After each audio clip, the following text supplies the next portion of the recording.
Sometimes the hardest part of losing everything isn't the loss itself, it's learning to trust again. For 7 years, a woman has lived alone in a mountain cabin, far from the world that once broke her heart. She's built a life of silence and solitude, surviving on her own terms in the wilderness. Then one cold November evening, 2 strangers appear at her door, a rugged mountain man and his young son, seeking shelter from an approaching storm. What starts as one night of hesitant hospitality becomes something none of them expected. Could 3 broken souls find healing in the most unlikely place before we jump back in? Tell us where you're tuning in from. And if this story touches you, make sure you're subscribed, because tomorrow I've saved something extra special for you. Eleanor Hartwell stood at the window of her cabin, watching the late afternoon light paint the mountain peaks in shades of amber and rose. At 52, her hands bore the marks of 7 years spent working the land alone. Calloused palms, strong fingers, a few scars from careless moments with an axe or saw.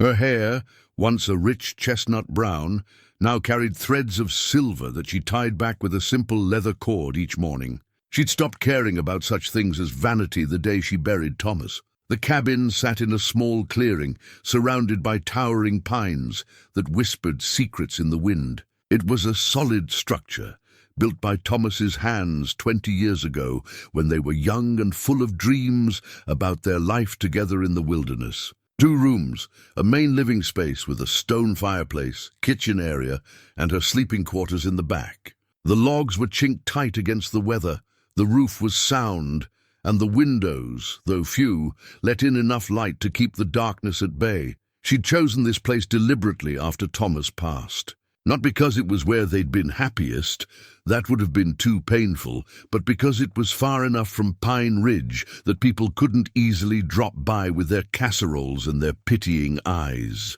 Far enough that she didn't have to hear the whispers or see the knowing looks that said, "Poor Eleanor, all alone now. What will she do?" What she did was survive. Then after a time she did more than that. She learned to live.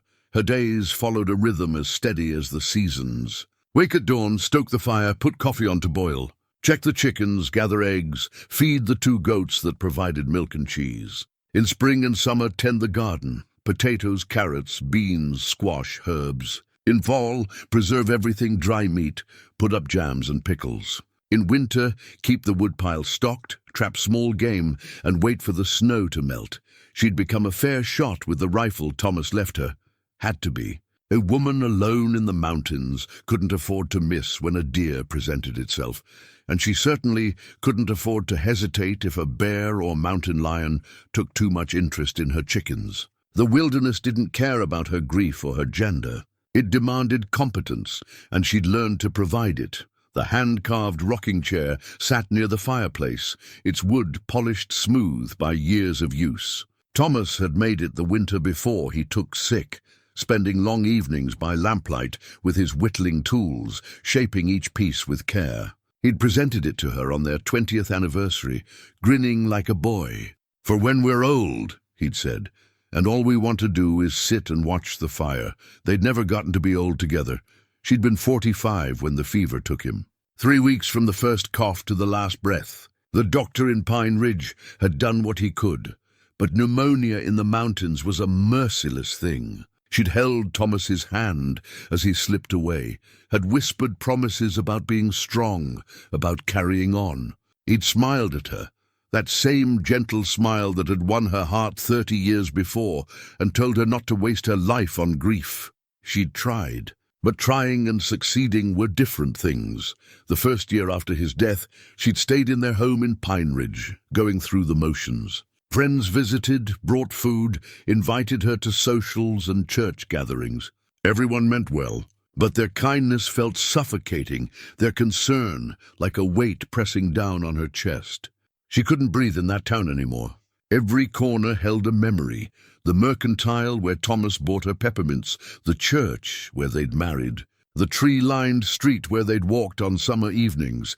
So she'd come here, to this cabin they'd built as a retreat, a place for summers and occasional getaways. She'd sold the house in town, kept only what she could carry or truly needed, and made this her permanent home.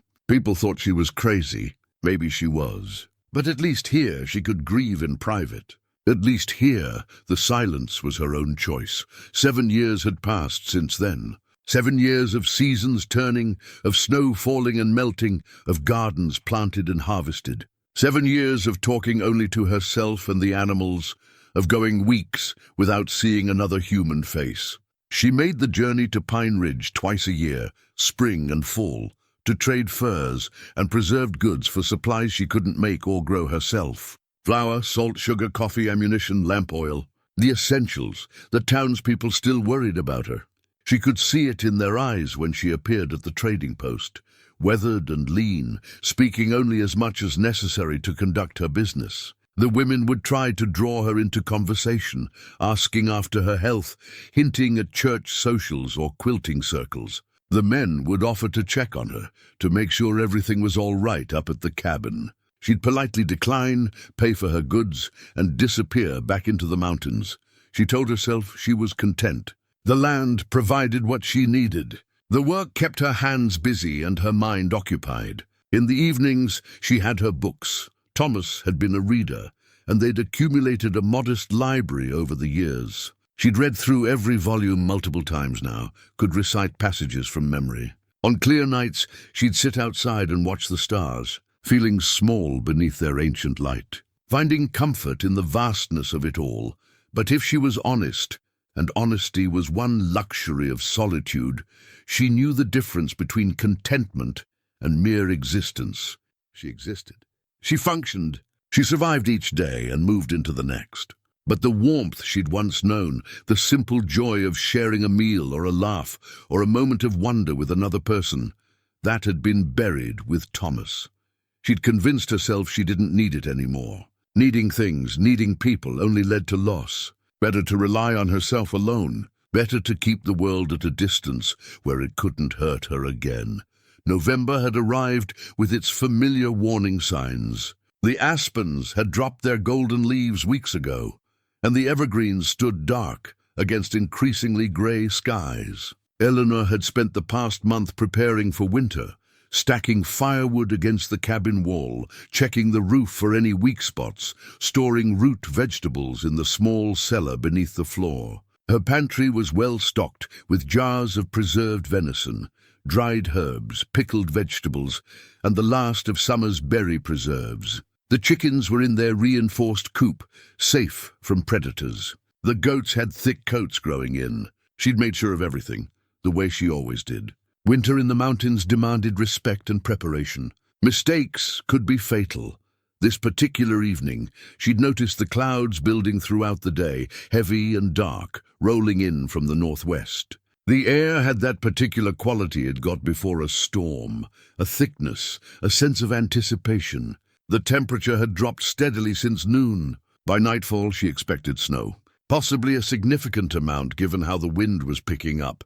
She'd brought in extra wood, filled every water bucket, made sure the animals had plenty of feed. Now, as the sun began its descent behind the mountains, she set about making her supper. Simple fare, pan bread, beans with a bit of salt pork, coffee. She ate alone at the small wooden table, the same table where she and Thomas had shared thousands of meals. Sometimes she set a second place out of habit, then felt foolish and put it away.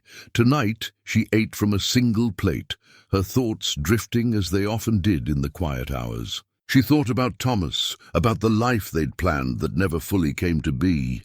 They'd wanted children, but it hadn't happened.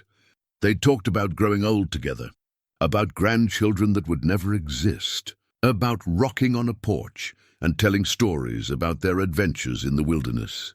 She washed her plate and cup, banking the fire for the evening. The wind was picking up now, rattling the window panes, whistling through the pines. The first snowflakes began to fall as darkness settled over the mountains. She lit the lamp and settled into the rocking chair with a book, a worn copy of Shakespeare's sonnets that Thomas used to read aloud to her. The storm built quickly, the way mountain storms did. Within an hour, snow was falling thick and fast, driven by gusts that made the cabin creak and groan.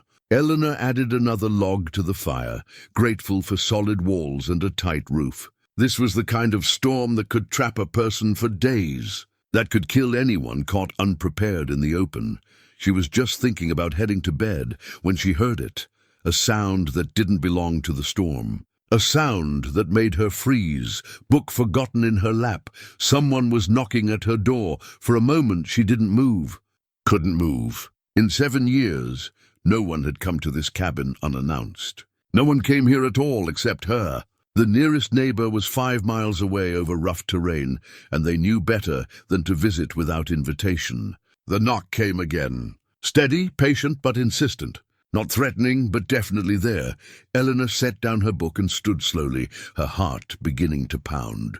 She moved to the door but didn't open it. Through the thick wood, she heard a man's voice, deep and rough, but not unkind. "Ma'am, I apologize for the intrusion. My boy and I were caught in this storm. Saw your lamplight from down the way. We're just asking for shelter until it passes. We won't be any trouble. A child. There was a child out there in this weather." Eleanor's hand went to the door latch, then stopped. Every instinct she'd developed over 7 years of solitude screamed caution. She didn't know these people, didn't know their intentions. A woman alone was vulnerable in ways she'd worked hard to protect against. But a child. In a storm like this, how many of you? She called through the door. "Just 2, ma'am. Myself and my son. He's 9 years old. 9 years old. The age Thomas's child would have been if they'd been blessed with one." Eleanor closed her eyes, took a breath, and made a decision she'd wonder about for the rest of her life. She lifted the latch and opened the door. The snow swirled in immediately, along with a blast of freezing air. Standing on her porch were 2 figures, both covered in snow, both shivering. The man was tall and broad-shouldered, with a thick beard frosted with ice, and eyes that were cautious but kind. He wore a heavy coat and had a pack on his back. Beside him, barely reaching his waist, was a small boy bundled in layers of wool and fur, his face pinched with cold, his eyes enormous in the lamplight. "Thank you." "Ma'am," the man said, his voice rough with cold and relief. "Thank you." Eleanor stepped back, letting them enter. As they crossed her threshold, bringing the storm and the outside world with them, she felt something shift in her carefully constructed solitude. The door that had been closed for 7 years was open now, and 3 lives were about to change, in ways none of them could yet imagine. The boy was shaking so hard his teeth chattered. Eleanor could hear it even over the roar of the wind before she managed to get the door closed and latched again. Snow had blown in across her floor, already beginning to melt in the warmth of the cabin. "Get those wet things off," she said, her voice sharper than she intended. 7 years of talking mostly to herself had left her unused to modulating tone for company. "Both of you. There are pegs by the door." The man nodded, already shrugging out of his pack. As it hit the floor with a solid thump, Eleanor noticed it was well made, but worn, patched in several places. The boy's smaller pack, really just a leather satchel that looked too big for his small frame, came off next. And Eleanor saw it was even more weathered. The leather cracked and faded, the strap mended multiple times with different types of cord. That satchel told a story. It spoke of poverty, of making do, of carrying everything important in one small bag, because that was all you had. Eleanor had seen enough hardship in the mountains to recognize it when it stood in her cabin, dripping melted snow onto her floor. "Come closer to the fire," she said, gentler this time. "You need to warm up slowly, not too fast, or it'll hurt worse." The boy looked up at his father, waiting for permission. The man nodded, and the child moved toward the fireplace with careful steps, as if afraid he might break something or overstep some invisible boundary. Eleanor watched him extend his small hands toward the flames, saw the way his whole body leaned toward the heat, like a plant toward sunlight. In the better light, she could see them both more clearly. The man was perhaps in his mid-40s, weathered by sun and wind, with lines around his eyes that spoke of squinting into distances and weather. His beard was thick and dark, touched with grey, and his hair hung past his collar, tied back with a leather cord. His clothes were practical: wool shirt, canvas pants, sturdy boots, all showing signs of heavy use and careful repair. But it was his eyes that caught Eleanor's attention. They were a deep brown, steady and calm, with a gentleness that seemed at odds with his rough appearance. They were the eyes of a man who'd seen hardship, but hadn't let it make him hard. The eyes of a father watching his son warm himself by a stranger's fire, grateful and wary in equal measure. The boy was small for 9, Eleanor thought. Thin, though not starved. His face was all angles and enormous eyes, the same brown as his father's, that took in everything with a quiet, watchful intelligence. His hair was dark and shaggy, badly in need of cutting, and his clothes, while clean, were patched and repatched. But there was something in the way he held himself, a dignity despite the circumstances, that touched something deep in Eleanor's chest. "I'm James McCain," the man said, extending his hand. "Folks call me Bear. This is my son, Samuel." Eleanor hesitated only a moment before taking his hand. His grip was firm, but not aggressive, the handshake of a man who understood the value of respect. "Eleanor Hartwell, this is my cabin. We're grateful for your hospitality, Mrs. Hartwell. We won't impose any longer than necessary. Once the storm passes, we'll be on our way." "It's Miss Hartwell," Eleanor said, then felt foolish for the correction. "Or just Eleanor. And that storm's not passing tonight. Maybe not tomorrow either, by the look of it." She saw the worry flicker across Bear's face before he controlled it. "We have our own provisions," he said. "We won't take your food. I didn't say you would." Eleanor moved to the kitchen area, needing something to do with her hands, something to occupy her besides staring at these strangers who'd invaded her sanctuary. "But you'll both want something hot. I'll make coffee and heat some stew." "Ma'am, you don't have to." "I know I don't have to. I'm offering." She pulled out her pot, added water from the bucket, set it on the stove. Her hands were steady, even if her insides felt like they were trembling. "You can accept or not, that's your choice. But the boy looks half frozen, and hot food will help." Samuel's eyes had followed her to the kitchen, and she saw the hunger there. Not just for food, though that was present too, but for warmth, for comfort, for the simple kindness of someone caring whether he was cold or hungry. It was a look that reminded her painfully of the children she'd never had, the mother she'd never been. Bear saw his son's expression, and something in his face softened even further. "We'd be grateful," he said quietly. "Thank you." Eleanor ladled out stew that she'd made 2 days ago, venison with potatoes and carrots, seasoned with herbs from her garden. She'd made extra, as she always did, never quite breaking the habit of cooking for 2, even though she ate alone. Now, unexpectedly, she was glad of it. She set out 3 bowls at the table, poured coffee for herself and Bear, and found some chamomile tea for Samuel. The boy looked at the steaming bowl in front of him with something close to reverence. "Go ahead," Bear said softly. Samuel ate slowly, carefully, but Eleanor could see he was hungry. Bear ate too, though he kept watching his son, that protective attention never quite leaving. Eleanor found herself eating without tasting, too aware of the presence of others in her space, the sound of spoons against bowls, the small noises of people sharing a meal. It had been so long since she'd sat at a table with anyone, so long since food meant more than simple fuel for another day alone. "We're headed up to the Morrison trapping camp," Bear said after a while, his voice low and respectful of the quiet. "I guide and trap through the winter months, make enough to get us through until spring." "Samuel travels with me, no wife?" Eleanor asked, then immediately regretted the question. It was too personal, too soon, but Bear didn't seem offended. "She passed 2 years ago. Fever took her quick. It's just been the 2 of us since." "I'm sorry," and she was. She understood that particular grief, the sudden absence of someone who'd been your anchor in the world. "Thank you." Bear glanced at his son, who'd finished eating and was fighting to keep his eyes open. "It's been hard on the boy, but we manage." "How far to the camp?" 2 days in good weather. 3 or 4 in this. Bear looked toward the window, where snow was still driving hard against the glass. "We made good time today, thought we could reach the line shack at Copper Creek before dark. But the storm came on faster than expected." Eleanor nodded. She knew the line shack he meant, a small shelter maintained by trappers, about 2 miles from her cabin. In this storm, they'd never have made it.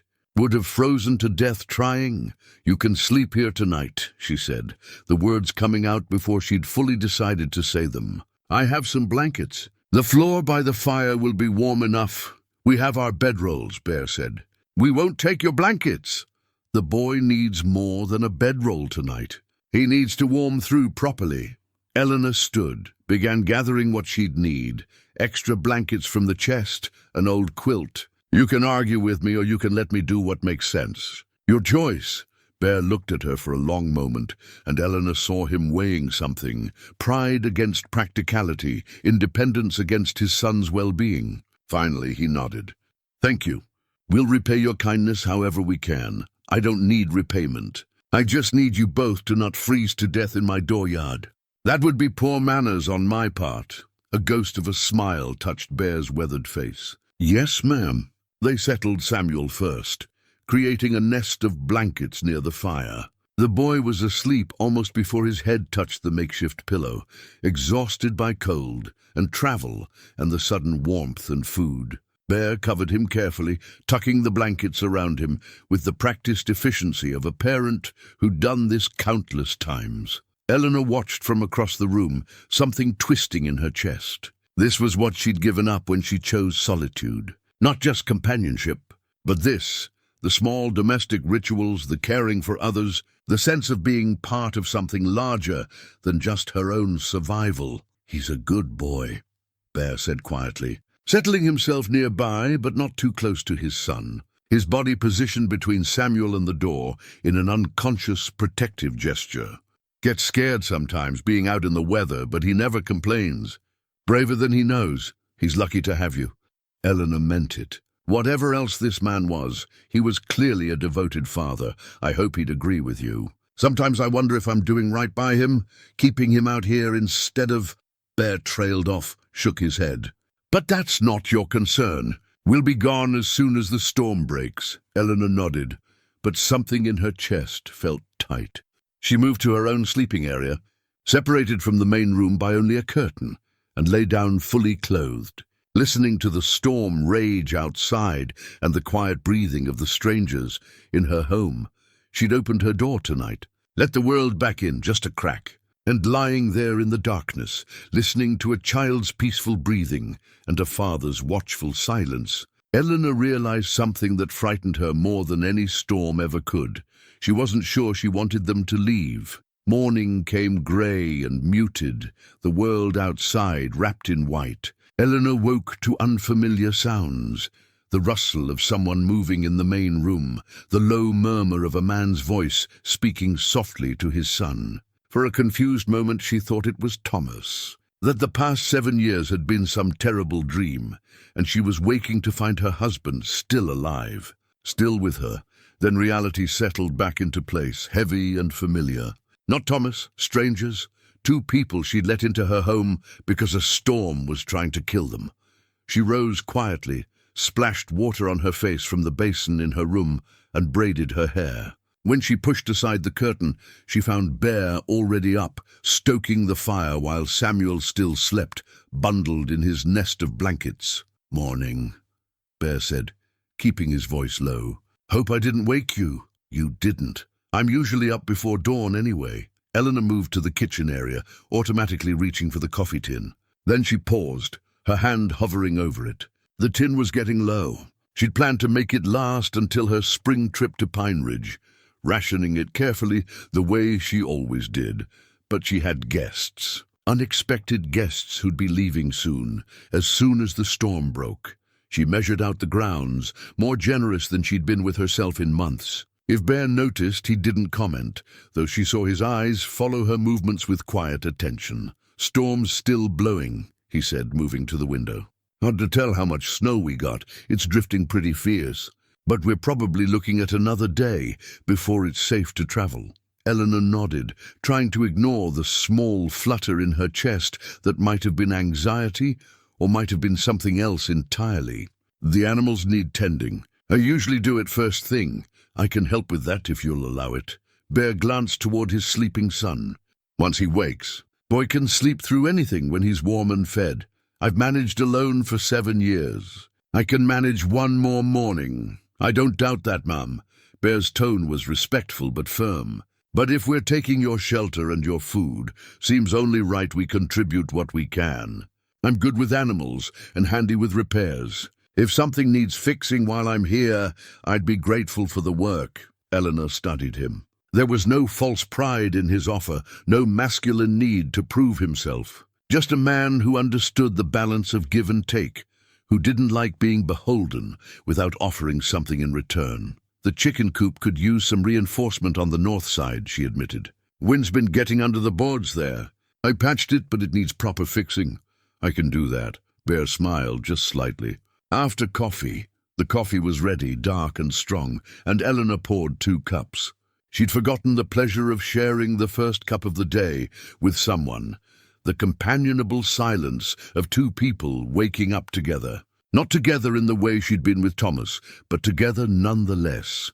Samuel stirred as they sat at the table, his small face emerging from the blankets like a bird from a nest. He blinked at the unfamiliar surroundings, momentarily confused, then remembered where he was. His eyes found his father first, checking, making sure, then moved to Eleanor. "Morning," Bear said. "Come get warm, son." The boy emerged from his blankets and moved to his father's side, still shy, still uncertain of this strange woman who'd taken them in. Eleanor could see he was the kind of child who'd learned to be quiet, to take up as little space as possible, to not be a burden. It made her heart ache. "Are you hungry?" she asked, keeping her voice gentle. "I can make porridge." Samuel looked at his father, waiting for permission. Bear nodded. "What do you say?" "Yes, please, ma'am," Samuel said softly. "Thank you." Eleanor prepared breakfast, oat porridge with a little dried apple mixed in, another concession to hospitality. She usually ate hers plain, saving the dried fruit for special occasions that never seemed to come. But watching Samuel's face light up at the sweet pieces of apple made her glad she'd used them. They ate together, and Eleanor found herself noticing things. The way Bear made sure his son had enough before taking seconds himself. The way Samuel ate carefully, never spilling, never wasting a single bite. The quiet respect between father and son, built on hardship and mutual dependence. After breakfast, Bear kept his word. He bundled up against the cold and went out to assess the chicken coop. Eleanor followed with Samuel, the boy staying close to her as they fed the chickens and gathered eggs. His hands were small and gentle with the birds, and when one of the hens pecked at him, he didn't jerk away or cry out, just moved his hand more carefully. "You're good with them," Eleanor observed. "Pa says animals know when you're scared or angry. You have to be calm so they stay calm." Samuel glanced up at her. "Is that true?" "It is. Your father's a wise man. He knows lots of things. He can track anything. And he knows which plants are good to eat and which ones make you sick. And he can fight too if he has to, but he says fighting should be the last thing you try, not the first." Eleanor smiled despite herself. "That sounds wise too." They returned to the cabin to find Bear already inside, examining the coffee tin on the shelf. He turned when they entered, and there was something in his expression, embarrassment mixed with determination. "Miss Eleanor," he said, using her name for the first time, "I noticed your coffee's running low. When we head out, I'll leave you some of ours. We have extra in my pack." "That's not necessary. It is to me." Bear's voice was firm but not harsh. "You've been generous with what you have, more generous than you needed to be. I can't repay that fully, but I can do this much." Eleanor wanted to refuse. Wanted to maintain the fiction that she was perfectly fine on her own, that she didn't need anything from anyone. But looking at this man and his son, seeing the pride and gratitude in Bear's eyes and the hope in Samuel's, she found she couldn't. "All right," she said quietly. "Thank you." Bear nodded, satisfied. Then he hefted the bag he'd been carrying. "I brought this in from my pack. Thought we might all benefit." He opened the bag, and Eleanor saw it was full of dried herbs and tea, carefully wrapped packets of chamomile, mint, something that smelled like sage. Her own supply of such things was nearly depleted, saved only for when she was sick or couldn't sleep. My wife, Bear said, his voice careful when he mentioned her. She was good with plants. Taught me some. I gather what I can, trade some, keep some. Figured you might appreciate it. Eleanor felt something crack in her chest, a small fissure in the wall she'd built around her heart. This man, this stranger, was offering her kindness, not because he expected anything in return, but because that was who he was. Because even in his own grief and hardship, he still saw others and their needs. I do, she said, her voice rougher than she intended. I appreciate it very much. The day unfolded slowly. Bear worked on the chicken coop, his hands skilled and sure. Eleanor tended to her indoor chores, mending clothes, organizing supplies, doing the small tasks that filled her days. Samuel helped where he could, fetching things, holding items steady, his presence quiet, but somehow filling the cabin with a warmth Eleanor hadn't felt in years. In the afternoon, when the wind died down enough to make conversation possible, Bear came in from his work, stamping snow from his boots. His cheeks were red with cold, but he was smiling. "Coop's solid now," he reported. "Should hold through whatever winter throws at it." "Thank you."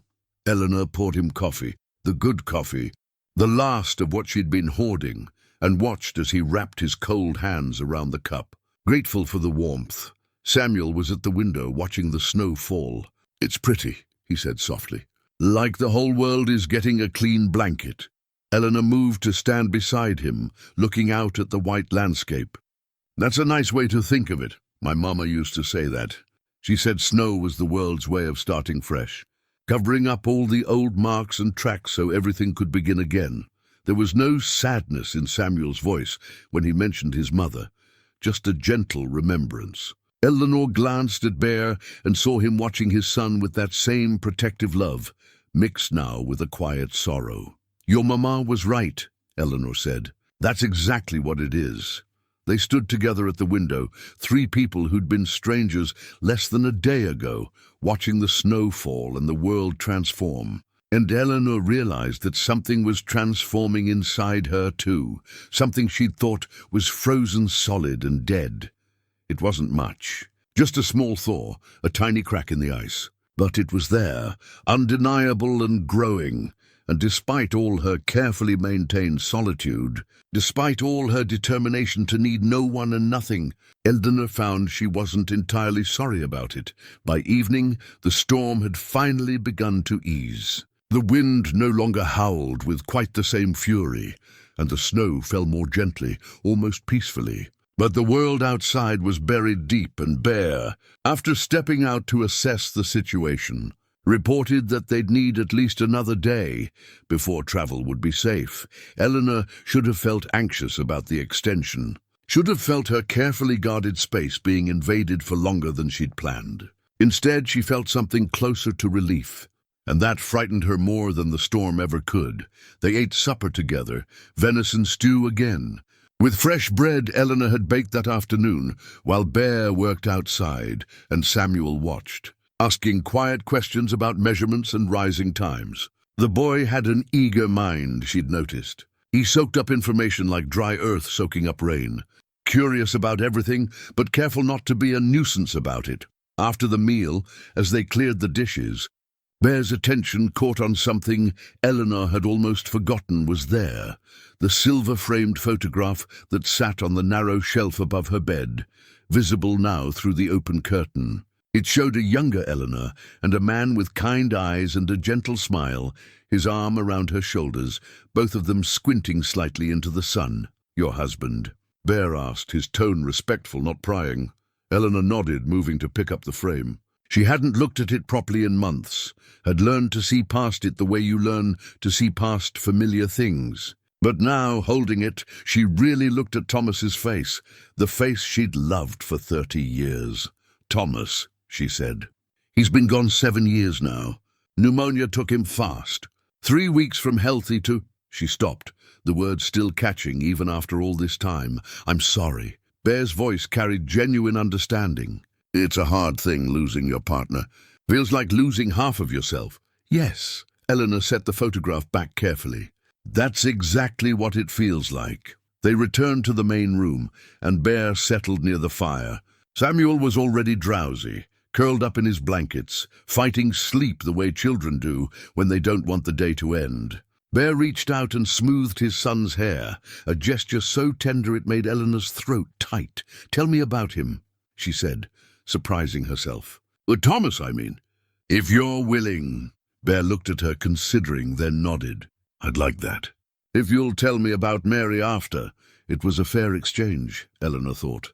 Grief for grief, memory for memory. A way of honoring the ones they'd lost by keeping them alive in words. She told him about meeting Thomas when she was 22, fresh from a teaching position in a small town further east. He'd been a carpenter and builder, skilled with his hands, patient with his work. They'd married within 6 months, scandalously fast by some standards, but they'd both known. "Sometimes you just knew." "He built this cabin," she said, gesturing around them. "Every log, every joint, every window frame. He said it was going to be our sanctuary, the place we'd come when the world got too loud. We spent summers here, sometimes fall. It was supposed to be for vacations, for getting away. I never imagined I'd end up living here permanently, but after he died, you needed the sanctuary," Bear said, understanding without her having to explain. "Yes, the town had too many memories, too many people who meant well, but whose sympathy felt like it was suffocating me. I couldn't breathe there anymore." Bear was quiet for a moment, staring into the fire. Then he began his own story. Mary had been a trapper's daughter, raised in the mountains, comfortable with the hard life. She'd been small and fierce, he said, with a laugh that could light up the darkest winter day. They'd met when he was working as a guide, and she'd been the only woman in a party of eastern hunters who'd hired him to take them into the high country. She could outshoot most men and outthink all of them, Bear said, a smile touching his weathered face. Wasn't intimidated by anything, not the weather, not the animals, not the isolation. When Samuel came along, she took to motherhood the same way, fearless, full of love, determined to raise him right. "What happened?" Eleanor asked gently. "Fever. Same as your Thomas in a way, came on sudden, moved fast. We were at a remote camp, 3 days from any doctor. By the time I got her to Pine Ridge, she was already—" His voice caught. Samuel was 7, old enough to understand what he'd lost, too young to know how to bear it. They sat in silence for a while, the fire crackling, Samuel's soft breathing the only other sound. Outside, the snow continued to fall, gentler now, wrapping them in white. "Do you ever get angry?"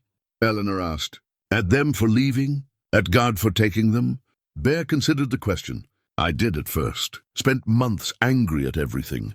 Angry at Mary for dying, at myself for not getting her help faster, at the world for being so damn hard. But anger like that, it just eats you up from the inside.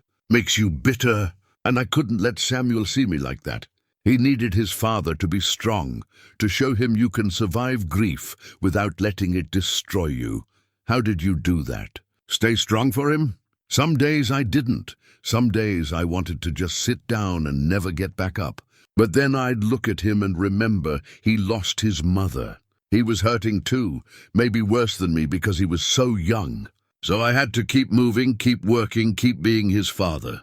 The grief didn't go away, but it became something I carried instead of something that carried me." Eleanor thought about her own 7 years of isolation, of hiding from the world and her pain. "I didn't have anyone to stay strong for. Maybe that was my problem. Or maybe that was what you needed then," Bear said, not judging, just observing. "Sometimes we need to step back, take time to heal. Nothing wrong with that. But 7 years? However long it takes," Bear met her eyes. "There's no schedule for grief, Miss Eleanor. No right way to do it. You do what you need to survive it." Eleanor felt tears prick her eyes, the first tears she'd shed in front of another person since Thomas's funeral. "I'm not sure I have survived it. I'm not sure I haven't just been existing, going through motions, waiting. Waiting for what? I don't know. For something to change, maybe. For something to make me feel alive again instead of just—" She gestured helplessly. "Whatever this is." Bear leaned forward, his expression serious but kind. "Can I tell you something? And you can tell me to mind my own business if you want." Eleanor nodded, not trusting her voice. "I think maybe that's why we ended up at your door tonight. Not just because of the storm, though that was real enough, but because you needed someone to knock. Someone to remind you that there's still life out there, still connection possible. And maybe we needed you too, needed to remember that there are still good people, still kindness in the world." "That sounds like you're saying this was meant to be," Eleanor said. "Trying for skepticism, but not quite achieving it. Maybe it was. Or maybe it was just luck and a snowstorm." "Does it matter?" Bear smiled. "We're here now. That's what counts." Samuel stirred in his sleep, murmuring something they couldn't make out. Bear adjusted the blankets around him automatically, that same protective gesture Eleanor had seen a dozen times already. "You're a good father," she said. "I try. Most days I feel like I'm failing him, like I should be giving him more. A real home, schooling, other children to play with. Instead, he's living out of a pack, following me from camp to camp, never staying anywhere long enough to put down roots. But he has you. He has love and security, and a father who would clearly do anything for him. That's more than a lot of children have." Bear looked at her, and something in his expression shifted. "Thank you for saying that. I needed to hear it." They talked late into the night, sharing memories and sorrows, finding comfort in the understanding that can only exist between two people who've walked similar paths through grief. Eleanor told him about the children she'd never had, the future she'd imagined with Thomas that would never be. Bear told her about his fears for Samuel's future, his worry that his son would grow up without the advantages other children had. And slowly, gradually, Eleanor felt something inside her begin to shift. Not the grief that would always be there, she understood that now, but the isolation, the deliberate cutting off from all human connection that was beginning to crack. Like ice on a river when spring finally comes, breaking apart to let the water flow again. When they finally said goodnight, Eleanor lay in her bed and listened to the quiet sounds of Bear settling in his bedroll, of Samuel's peaceful breathing, of two other human hearts beating in the space she'd kept empty for so long. And for the first time in 7 years, Eleanor didn't feel entirely alone. She felt instead something she'd thought was lost to her forever. She felt hope. Morning brought clear skies and a world transformed by snow. Eleanor woke to the smell of coffee already brewing and the sound of wood being split outside. For a moment she lay still, disoriented by the sounds of another person moving around her cabin, taking care of things she'd always done herself. When she emerged from her sleeping area, she found Samuel carefully tending the fire, his small face serious with concentration. He looked up when he heard her, and there was worry in his eyes. "I hope it's all right, ma'am," he said quickly. "Pa said I should let you sleep, that you probably don't get much rest with us here. He's outside chopping more wood. He said we used a lot keeping warm, and he wanted to replace what we took." Eleanor felt something warm spread through her chest. "It's more than all right. Thank you, Samuel." The boy's face brightened. "Pa also made the coffee. He said yours yesterday was the best he'd had in months, so he tried to make it the same way." Eleanor poured herself a cup, and it was indeed good, strong and hot, just the way she liked it. She stood at the window, watching Bear work in the cold morning air. He'd already split an impressive pile of wood, his breath making clouds in the frigid air, his movements efficient and practiced. When he came in, his face was red with cold and exertion, but he was smiling. "Morning. Hope we didn't wake you." "You didn't, and you didn't have to do all that. Wanted to." Bear poured himself coffee, wrapping his cold hands around the cup. "The way I figure it, we've imposed on you for 2 nights now. Least I can do is make sure you're not worse off for our presence. You haven't imposed. You've—" Eleanor stopped, searching for the right words. "You've been welcome company." It was the closest she could come to admitting what she'd been feeling, that their presence had been less of an intrusion and more of a gift, one she hadn't known she needed until it arrived at her door in the middle of a snowstorm. Bear studied her face, and she saw understanding there. "We've enjoyed it too, more than you probably realize. It's been good for Samuel, being somewhere warm and safe with someone kind. And it's been good for me, having someone to talk to who understands about He gestured vaguely, encompassing everything they'd shared the night before. "I know," Eleanor said softly. "It's been good for me, too." After breakfast, Bear announced he could probably get them to the line shack at Copper Creek if they started soon. The snow was deep, but packed enough to travel on, and the weather looked stable. Eleanor felt her stomach drop at the pronouncement, and she realized with a start that she didn't want them to go. But Samuel was watching her with those enormous brown eyes, and she forced herself to smile. "Well then, I suppose you'd better get your things together." As Bear began organizing their packs, something fell from Samuel's leather satchel, a small wooden figure, carefully carved and smoothed. Eleanor picked it up and found herself holding a horse, beautifully detailed despite its small size, with a flowing mane and proud stance. "That's mine," Samuel said, reaching for it quickly but gently. "Pa made it for me." "It's beautiful." Eleanor handed it back, watching as Samuel clutched it carefully. "Your father is very talented. He makes things when we're in camp. Animals mostly, horses, deer, bears, wolves. He says whittling helps him think." Samuel looked up at her shyly. "Would you like to see the others?" Eleanor nodded, and Samuel opened his satchel fully, carefully removing a small cloth bundle. Inside were more carved figures, a deer with delicate antlers, a wolf mid-howl, a rabbit frozen in alertness, an eagle with outstretched wings. Each was remarkably detailed, clearly the work of skilled hands and patient hours. "These are wonderful," Eleanor said, meaning it. "You must treasure them. They're all I have from when Mama was alive," Samuel said quietly. "Pa made them for me after she died, said they were to remind me that we're part of the wild things, that we belong here in the mountains just like they do." Eleanor's throat tightened. She looked at Bear, who'd stopped packing to watch his son show his treasures. Their eyes met, and she saw in his face a mixture of pride and sorrow, pride in what he'd created for his son, sorrow that wooden figures were among the few things he had to give. "Your father's right," Eleanor said, "and these will last forever if you take care of them. Better than a lot of things people own." Samuel carefully rewrapped his animals and tucked them back into his satchel. As he did, Eleanor noticed something else, a corner of paper sticking out from an inner pocket. But before she could wonder about it, Bear was speaking. "We should head out within the hour if we're going to make decent time," he said. "The sun's up, and the snow's not likely to get any more manageable." Eleanor nodded, though everything in her wanted to protest. She busied herself packing food for their journey, bread, dried meat, some of her preserved vegetables wrapped carefully in cloth. Bear tried to refuse, but she insisted with a firmness that surprised them both. "You'll need good food for the journey," she said. "And I have plenty, please." As they prepared to leave, Samuel came to stand beside her.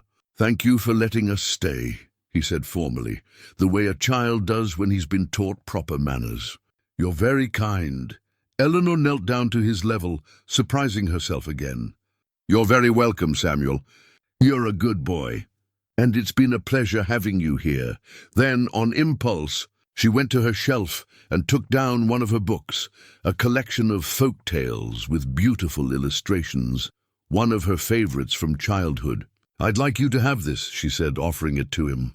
"For the long winter nights in camp." Samuel's eyes went wide. "I can't, that's too much."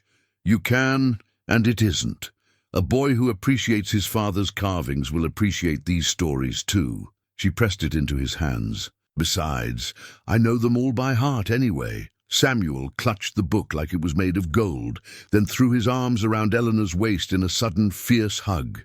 She stood frozen for a moment, unused to such contact, then slowly, carefully put her arms around him and hugged him back. When he pulled away, there were tears in his eyes. "Thank you," he whispered. "I'll take very good care of it. I promise." Bear had watched the exchange, with an expression Eleanor couldn't quite read. Now he stepped forward, extending his hand. "Thank you, Eleanor, for everything. You opened your door to strangers in a storm, and you gave us more than just shelter. You reminded us what kindness looks like." Eleanor took his hand, and this time the handshake felt different, not the cautious greeting of strangers, but the warm farewell of friends. "You did the same for me," she said honestly. You reminded me that there's still life worth living, still people worth knowing. They gathered their things and headed to the door. Eleanor stood on her porch, wrapped in her heavy shawl, watching as they made their way through the deep snow toward the tree line. Samuel kept turning back to wave, and Eleanor waved back each time, something painful and sweet twisting in her chest. Just before they disappeared into the trees, Bear stopped and called back to her. "If we're ever passing this way again, would it be all right if we stopped by?" Eleanor's heart leaped. "I'd like that," she called back.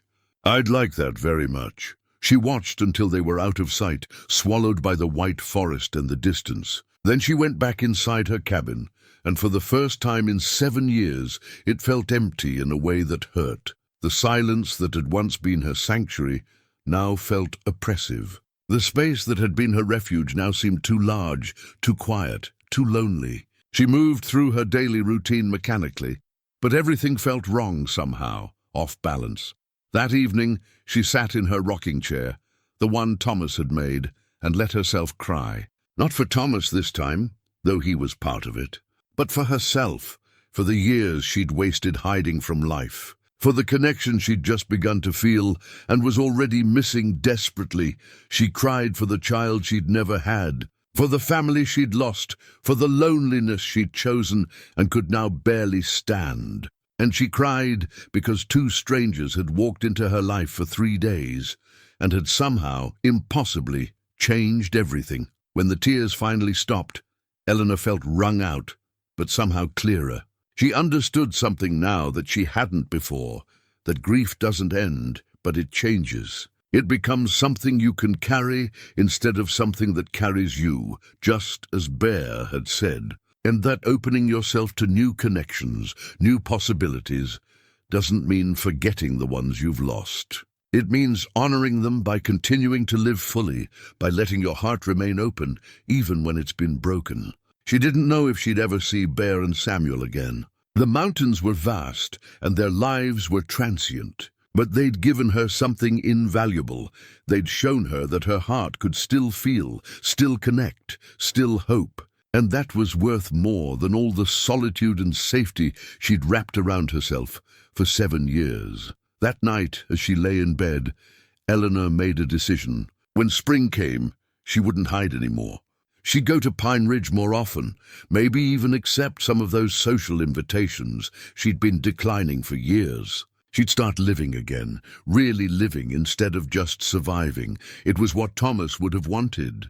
It was what Bear and Samuel had shown her was possible, and it was. She realized what she wanted too. The cabin was quiet, but the quiet felt different now. Not the dead silence of isolation, but the peaceful silence of someone who knows that connection is possible, that life continues, that hope still exists in the world. Outside, snow began to fall again, gentle and soft, covering the tracks that led away from her door. But Eleanor knew that some marks couldn't be covered, some changes couldn't be undone. 3 days had changed her, and she would never be quite the same again. 3 weeks passed. The world settled into the deep freeze of mountain winter, and Eleanor fell back into her routines. But everything felt different now. The silence that had once been comforting now echoed with absence. The solitary meals reminded her of shared breakfasts. The empty evenings by the fire made her remember Bear's stories and Samuel's quiet questions. She found herself talking aloud more than she had in years. Not to herself exactly, but as if Bear and Samuel might still be there to hear her. "The chickens are laying well today," she'd say to the empty cabin. Samuel would have enjoyed gathering these eggs. Or, "The wood's burning clean tonight." Bear stacked it just right. She realized, lonely.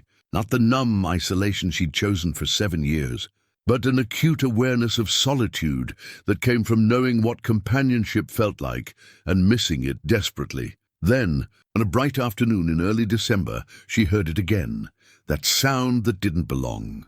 Not a knock this time, but voices calling from a distance, one deep and one high and young.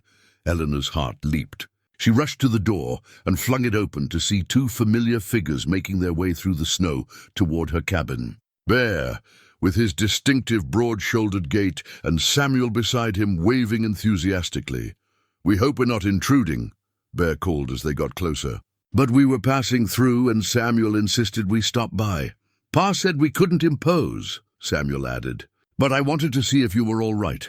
Eleanor felt tears prick her eyes, but these were different tears. Tears of joy, of relief, of something she couldn't quite name. "You're not intruding at all. Come in, please. Come in." They entered, bringing cold air and snowflakes and an immediate warmth that had nothing to do with temperature. Samuel rushed to show her that he still had the book, that he'd been reading it every night, that he'd already finished it twice. Bear stood back, watching with that gentle smile, his eyes meeting Eleanor's with an understanding that needed no words. "We're on our way back from the trapping camp," Bear explained, as Eleanor bustled about making coffee and setting out food. "Made good money this season, enough to see us through spring. We've got a few days before we need to head to our next camp, and I thought—" He paused, seeming uncertain for the first time since she'd known him. "I thought maybe we could stay a day or two, if you're willing. Help out with whatever needs doing. Just spend some time." "Yes," Eleanor said immediately. "Yes, please stay. I'd like that very much." And just like that, her cabin was full again, full of voices and laughter and the small domestic sounds of people living together. Samuel helped her with the animals, chattering about everything he'd seen at the trapping camp. The lynx tracks, the way ice formed on the river, the northern lights he'd seen one clear night. Bear set about repairing things. A loose board on the porch, a sticky window. Small tasks Eleanor had been putting off because they seemed too much trouble for just herself. That evening, as they sat down to supper, Eleanor felt something she hadn't felt in years: contentment. Not happiness exactly, which seemed too simple a word, but a deep sense of rightness, of being exactly where she was supposed to be, with exactly the people she was meant to be with. After the meal, as Samuel dozed by the fire with his book still clutched in his hands, Bear's attention was drawn to something Eleanor had forgotten about: the old fiddle hanging on the wall. It was Thomas's instrument, one she hadn't touched since he died, couldn't bear to touch because it would make his absence too real. "May I?" Bear asked, gesturing to it. Eleanor hesitated, then nodded. "Do you play?" "Some. Not as well as I'd like, but enough to make music." He took down the fiddle carefully, reverently, as if he understood what it meant to her. "My father played. Taught me when I was younger than Samuel. Haven't had much chance to practice in recent years, but—" He drew the bow across the strings, wincing slightly at the sound. "Needs tuning."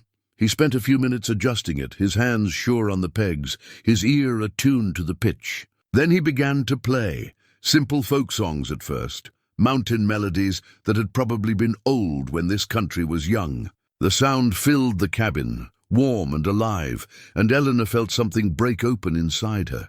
She'd thought she could never hear music in this space again without Thomas. But here was Bear playing Thomas's fiddle, and instead of pain she felt connection, a sense that life continued, that joy could exist again, that one person's absence didn't have to mean the end of all beauty and warmth. Samuel woke to the music and sat up, his face glowing. "Pa, play the one Mama liked." Bear's fingers hesitated on the strings, then he nodded. The melody that followed was slower, sweeter, tinged with melancholy but beautiful nonetheless. Eleanor watched as he played, saw the memories moving behind his eyes, the love and loss intertwined in every note. When the song ended, there was silence for a moment. Then Samuel spoke softly. "Mama used to dance to that one. Even when she was tired or sick, if Pa played it, she'd get up and dance. She sounds like she was a wonderful woman," Eleanor said. She was. Bear set the fiddle down carefully. She had this way of finding joy in everything, even when times were hard. Even when we had nothing, she'd say we had each other, and that was enough. I try to remember that, try to teach Samuel that the important things aren't the things you can buy or own. They're the moments you share, the people you love. Eleanor felt tears on her cheeks and didn't bother to wipe them away.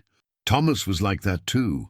He could make me laugh even on the hardest days. He'd say the richest people he knew were the ones who had someone to share their life with. Someone who made the good times better and the bad times bearable. They would have liked each other, I think, Bear said. Mary and Thomas. I think so too. They sat in companionable silence, the fire crackling, the warmth surrounding them like an embrace. Samuel had fallen asleep again, lulled by the music and the sense of safety. Eleanor looked at him, then at Bear, and felt something shift in her understanding. This was what Thomas had wanted for her, not endless grief, not isolation, but this, connection, community, the courage to open her heart again, even knowing it could be hurt again, the willingness to let people in, to share her life, to find family in unexpected places. I've been thinking, Bear said after a while, his voice low so as not to wake Samuel, about what you said when we left, that we reminded you life was worth living. You did the same for us, Eleanor. For 3 days, Samuel had a home, a real home with warmth and kindness, and someone besides me to care about him. And I got to remember what it feels like to have, he struggled for words, to have a place to belong, I guess. Not just a camp or a temporary shelter, but a place where someone's glad to see you come through the door. You always have that here, Eleanor said, the words coming easily, naturally. Both of you. Whenever you're passing through, whenever you need a place to rest, this door is open to you, always. Bear met her eyes and she saw gratitude there. And something else, a cautious hope maybe, or the beginning of an idea neither of them was quite ready to name yet. Thank you, he said simply. That means more than you know. They talked late into the night again, and this time the conversation was easier, more natural.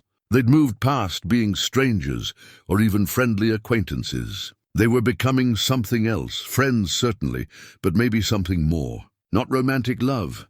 Neither of them was looking for that, still too tied to the partners they'd lost. But something deeper than simple friendship. A chosen family, perhaps. A deliberate connection between people who understood each other's grief and were helping each other heal. When Eleanor finally lay down to sleep that night, with Bear and Samuel settled comfortably in the main room, she felt a peace she hadn't known in years. Her cabin wasn't empty anymore, not really. Even when they left again, and she knew they would, knew their life was one of movement and season, something of them would remain. They'd filled her space with warmth and laughter and belonging, and those things didn't simply disappear when people left. They lingered. They changed you. They reminded you that you were still alive, still capable of connection, still able to open your heart, even after it had been broken. And that, Eleanor thought, as sleep finally claimed her, was worth more than all the safety and solitude in the world. They'd planned to stay 2 days, but those 2 days stretched into 4, then 5. The weather held clear and cold, perfect for travel, but none of them seemed in a hurry to end what they'd found together. Bear kept finding small repairs to make, small ways to contribute. Samuel helped Eleanor with everything, the animals, the cooking, the daily tasks, his presence like sunshine in the cabin. And Eleanor found herself making excuses to delay their departure, suggesting projects that needed Bear's skills, finding reasons why tomorrow would be a better day to leave than today. On the morning of what would have been their 6th day, Eleanor was helping Samuel pack his things, making sure the book was wrapped carefully in oilcloth to protect it from the elements. As she lifted his leather satchel to hand it to him, the strap, already worn and repaired multiple times, finally gave way. The bag tumbled to the floor, and its contents spilled across the boards. Samuel made a small sound of distress and dropped to his knees, quickly gathering his precious carved animals. Eleanor knelt to help, and that's when she saw them, the letters. 3 of them, official-looking with careful handwriting, poking out from where they'd been carefully folded and tucked into an inner pocket of the satchel. She shouldn't have looked. It was none of her business. But the top letter had come unfolded, and she couldn't help but see the salutation to James McCain regarding the boy Samuel. Her heart stuttered. She tried to look away, tried to respect their privacy, but her eyes caught words. Your late wife's family, boy's welfare, more suitable arrangement. And then, most damning, the circumstances of Mary's death, your negligence, proper upbringing. Eleanor's hands froze on the letter. Samuel was still gathering his animals, unaware of what she'd seen. Before she could stop herself, before she could think about whether it was right or wrong, Eleanor's eyes scanned more of the page. The letter was from a law office in Pine Ridge, but it was clear it had been written on behalf of Mary's family, the Thorntons. Apparently a name Eleanor vaguely recognized from her rare visits to town. They were merchants, reasonably prosperous by frontier standards, respected in the community. The letter was dated 2 months ago, and it made Eleanor's blood run cold.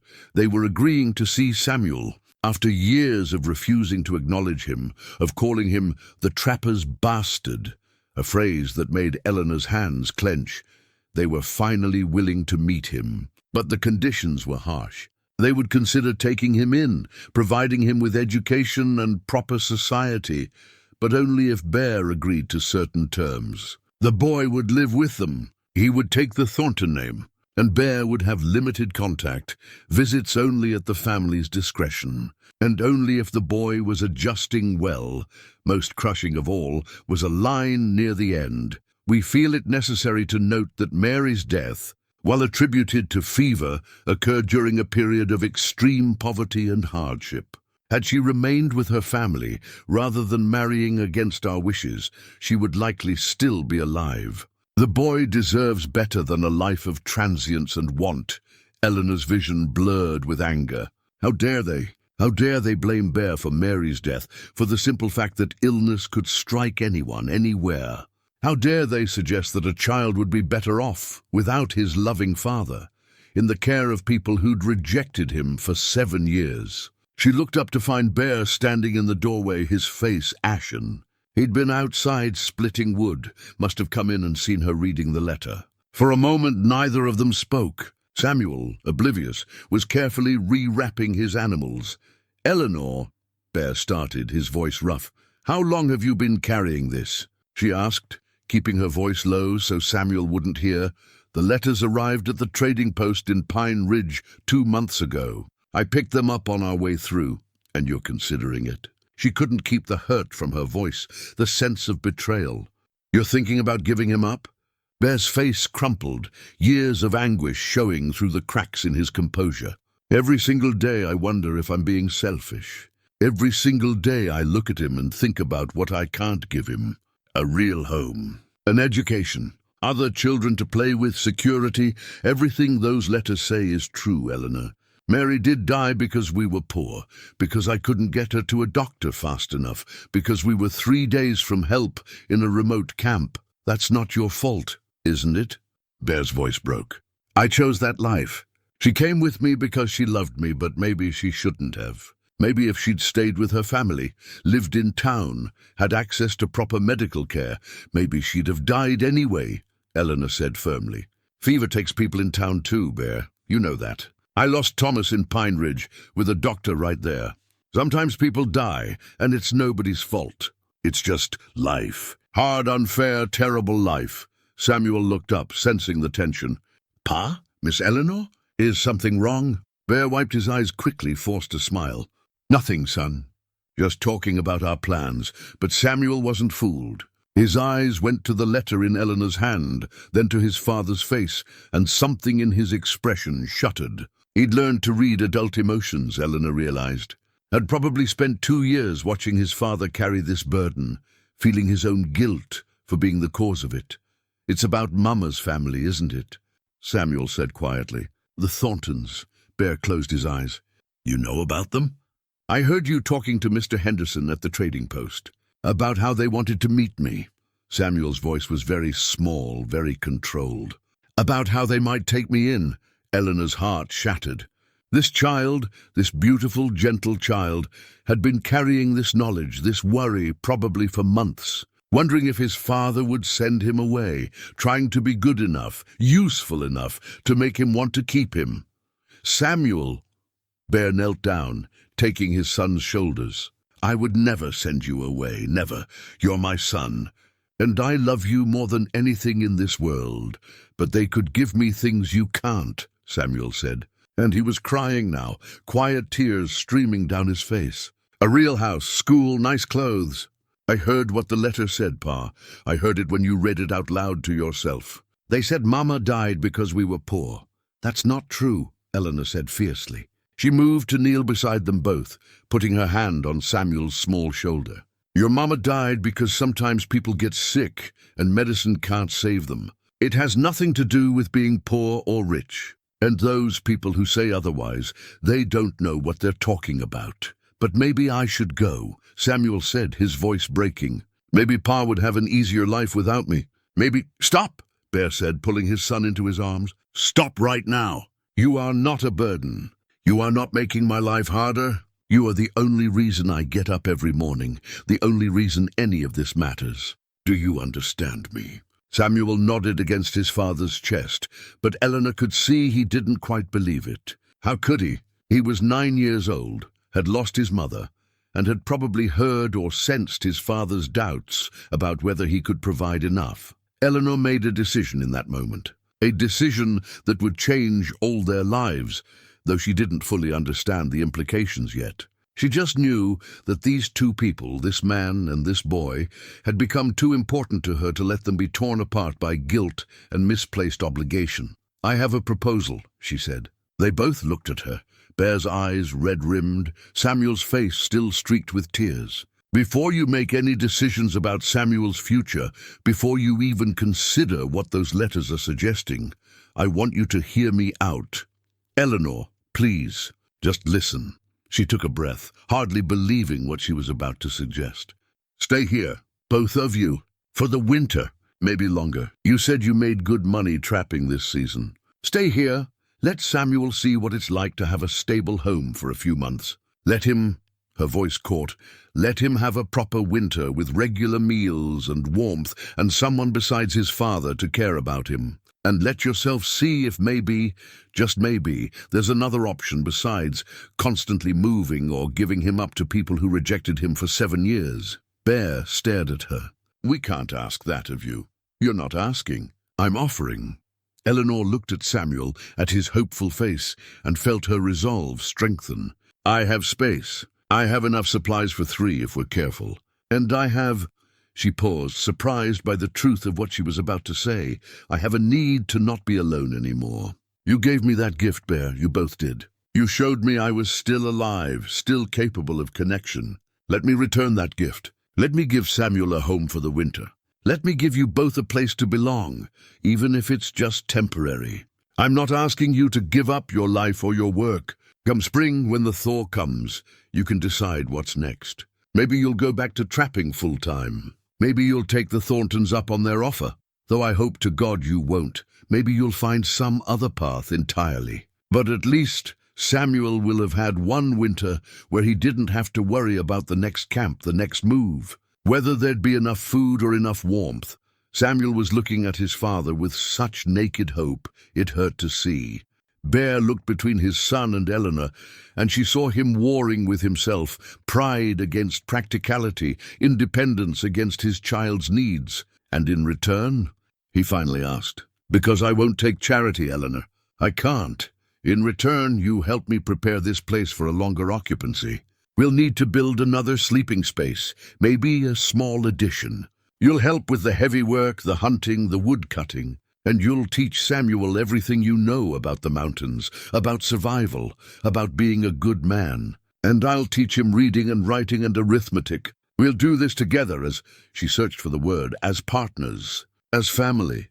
The word hung in the air between them, fragile and powerful. Family, Bear repeated softly, as if testing how it felt in his mouth. Family, Samuel whispered. And it sounded like a prayer.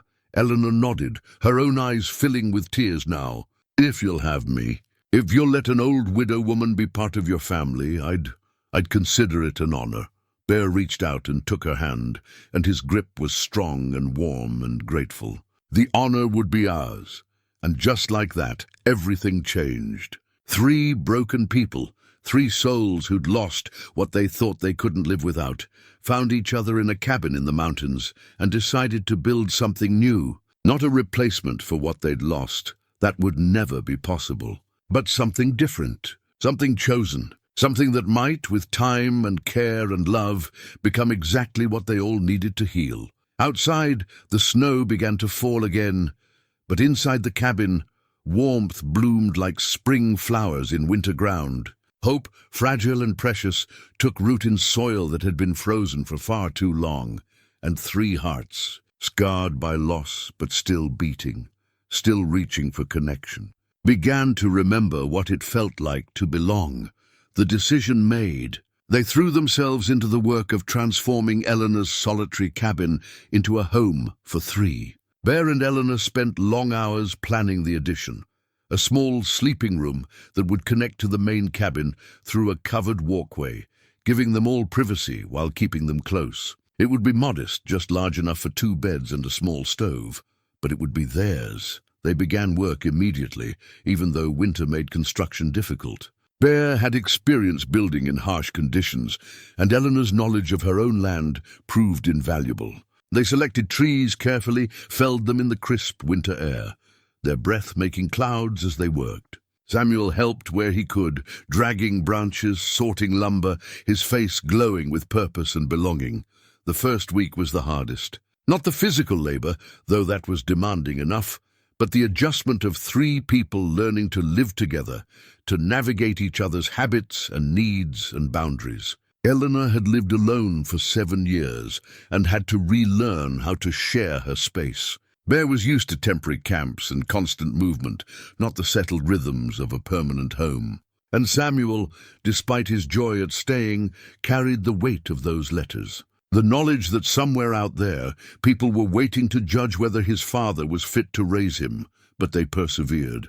Eleanor established a routine, morning lessons for Samuel at the kitchen table, while Bear worked on the addition. She'd found her old teaching materials in a trunk, primers and slates and books she'd once used in her brief career as a schoolteacher before marrying Thomas. Samuel soaked up knowledge like dry earth soaking up rain, his bright mind hungry for learning. "He's remarkably quick," Eleanor told Bear one evening after Samuel had gone to sleep. "He's reading at a level far beyond his years and his mathematics. He grasps concepts I wouldn't have expected from a child with no formal schooling." Bear's face showed pride and pain in equal measure. Mary taught him his letters before she died. She'd wanted him to have education, opportunities. It's part of why he stopped, but Eleanor understood. Part of why he was tormented by the question of whether Samuel would be better off with the Thorntons. "He's getting education here," Eleanor said firmly. "And more importantly, he's getting love and security and the knowledge that he's wanted. That matters more than any fancy school." As December deepened, the addition took shape. It was slow work in the cold, and there were setbacks. Days when the weather was too fierce to work outside, days when materials proved unsuitable and had to be replaced. But gradually walls rose. A roof took shape. Windows were fitted. Bear's skill with his hands was evident in every carefully joined corner, every smoothly planned board. Samuel watched his father work with open admiration, and Bear began teaching him how to measure twice and cut once, how to read wood grain, how to fit joints so they'd hold for decades. The boy's small hands learned to hold tools properly, to drive nails straight, to sand wood smooth. Eleanor watched them work together and saw not just a father teaching his son, but a legacy being passed down, skills and knowledge that would serve Samuel all his life, regardless of where that life led him. In the evenings, after work was done and supper finished, they fell into patterns that felt like they'd existed forever rather than just weeks. Bear would whittle while Eleanor mended or prepared lessons. Samuel would read aloud from his books, practicing, and they'd all listen to the stories that had once comforted Eleanor in her loneliness and now bound them together. Sometimes Bear would take down the fiddle and play, and the cabin would fill with music. Eleanor found herself humming along, even singing sometimes, her voice rusty from years of disuse, but growing stronger. Samuel would dance, unself-conscious and joyful, and watching him, Eleanor and Bear would exchange glances that spoke of shared wonder at this child's resilience, his capacity for happiness despite everything he'd endured. But beneath the domestic peace, Eleanor could see Bear's ongoing struggle. He'd wake sometimes in the night, and she'd hear him moving restlessly in the main room. Once she found him standing at the window at dawn, staring out at the mountains, his face etched with worry. "You're thinking about the letters," she said quietly, not wanting to wake Samuel. Bear nodded. "I keep wondering if I'm being selfish, if I'm keeping him here because it's what I want, not what's best for him. What does Samuel want? He's 9 years old. How can he know what's best for his future?" "Maybe he can't know about his future," Eleanor said, choosing her words carefully. "But he knows about his present. He knows he's happy here. He knows he feels safe and loved. Isn't that worth something?" "Of course it is. But what about next year? The year after? What happens when he's 12, 14, 16? When other boys his age are in school, learning trades, preparing for their futures? What can I offer him then?" Eleanor had been thinking about this too, had been forming an idea she wasn't quite sure how to voice. Now with Bear's doubt laid bare, she decided to take the risk. What if you didn't have to offer it alone? She said, what if this wasn't just for one winter? What if we made this permanent? Bear turned to look at her, his expression unreadable in the pre-dawn light. "Eleanor, hear me out. You could trap seasonally the way you planned. Short trips, a few weeks at a time, not the long months away. Samuel could stay here with me, continue his education. You'd have a home base, a real home to come back to. And Samuel would have stability, schooling, and both of us looking after him. That's asking too much of you, is it? Or is it exactly what I need too?" Elena moved closer, her voice earnest. "I was dead inside, Bear, buried alongside Thomas, just going through motions. You and Samuel brought me back to life, gave me purpose again, gave me a reason to care about tomorrow. That's not a burden, that's a gift." Bear was quiet for a long time. Finally, he said, "The Thorntons will expect an answer eventually. They'll want to meet Samuel, see if he's—" he struggled with the words, "if he's worth their attention." "Then let them meet him," Eleanor said, surprising herself with her vehemence. "Let them see what a remarkable boy he is, and let them see that he already has a family that chose him, that wants him, that loves him exactly as he is. They might not accept that. They might push harder, especially if they see he's doing well. They could claim I'm denying him opportunities. Then we'll deal with it, together." Eleanor put her hand on his arm. "You don't have to face this alone anymore, Bear. That's what family means. We face things together." The sun was rising now, painting the snow-covered peaks in shades of pink and gold. Bear looked out at the mountains, then back at Eleanor, and she saw something shift in his face, a letting go of some burden he'd carried alone for too long. "All right," he said quietly. "We'll try it your way. We'll build something here together. And when the Thorntons call, because they will, we'll face them as a family." Eleanor felt relief flood through her, followed quickly by determination. They would make this work. They had to. Christmas approached, and Eleanor found herself planning for it with an enthusiasm she hadn't felt since Thomas's death. She wanted to make it special for Samuel, wanted to give him memories of a real holiday in a real home. She and Bear made secret trips to Pine Ridge, trading for small luxuries, ribbon, peppermints, a slate and chalk for Samuel's lessons, fabric for new shirts. In town, Eleanor noticed the stares, the whispers. A widow woman living with a mountain man and his son. People had opinions about that. She could see it in their eyes. But she held her head high, made her purchases, and ignored the gossip.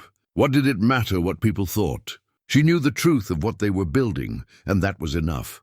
At the trading post, Mr. Henderson pulled her aside.